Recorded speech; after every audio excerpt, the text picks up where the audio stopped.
Tas pats sākums bija pirms 4 gadiem, un es tajā brīdī strādāju, tā kā bija tikko jaunā darbā sākusi strādāt, un viss likās ļoti labi.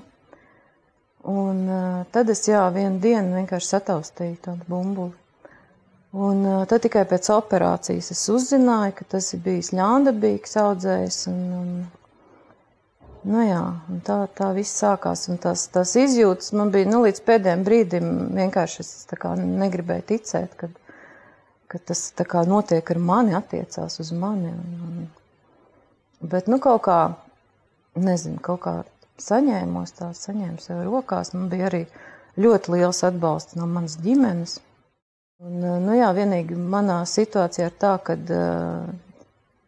es nezinu, kāpēc, tā nemāk izskaidrot, vai tas ir tāpēc, kad manu gadu dēļ vai kā, bet tas vēzis diezgan agresīvs, un tā kā viņš man atkārtojās pēc kaut kāda gada, un tā ārstēšanās notiek vēl joprojām. Bet, es jau esmu kaut kā, es nezinu, es tiešām esmu jau saradusi ar to, negribās teikt, ka es esmu to pieņēmusi pilnībā, ka tas tagad tā ir, bet, nezinu, tiešām kļūs jau tādu pa kaut kādu manu dzīves daļu. Es vienkārši rēķinos ar to, kad man ir regulāri jāiet pie ārstu uz pārbaudēm, un kad ir tie ārstēšanas kurs, tad es arī eju un ārstējos, un tas viss kaut kā tā. Un attiecīgi es arī plānoju visus savus darbus, visu savu laiku pakārtot tam. Par nāvi es, protams, iedomājos, un tad es izdomāju, ka galu galā man ļoti daudz kas vēl jāizdara. Es tagad īsti es neesmu gatava tam. Tad, protams, es pārdomāju visu savu dzīvi, un ko es esmu līdz šim darījusi, un kāpēc tā ar mani ir noticis. Un tas mans secinājums bija vienkārši, ka līdz šim es neesmu darījusi to, kas man patiešām patīk. Ja tu neesi īsti savā vietā, tad kaut kā ar laiku sāk krāties kaut kāda tāda neapmierinātība. Un es domāju, ka tas vēzis, man liekas, ir tieši tā sekas.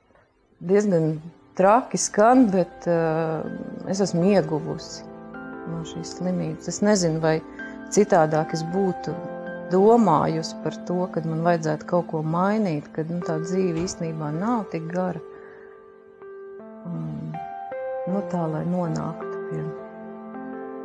pie secinājuma, ko es pašlaik daru.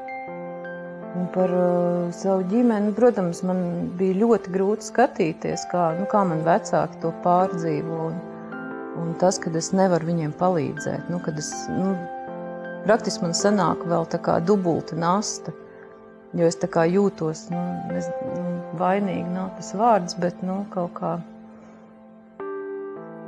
jo, kad es tagad esmu slima, un viņiem ir tādi kreņķi par mani, bet, tagad kaut kā tas viss ir iegājies, un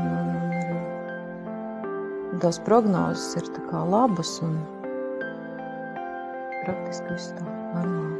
Protams, kad tā sajūta ir, kad, varbūt, ja es neaiziešu pie ārsta, tad tas nekad neuzzināšu to diagnozi, un tas neattieksies uz mani, bet, diemžēl tas tā nav, tā kā galvenais ir aiziet,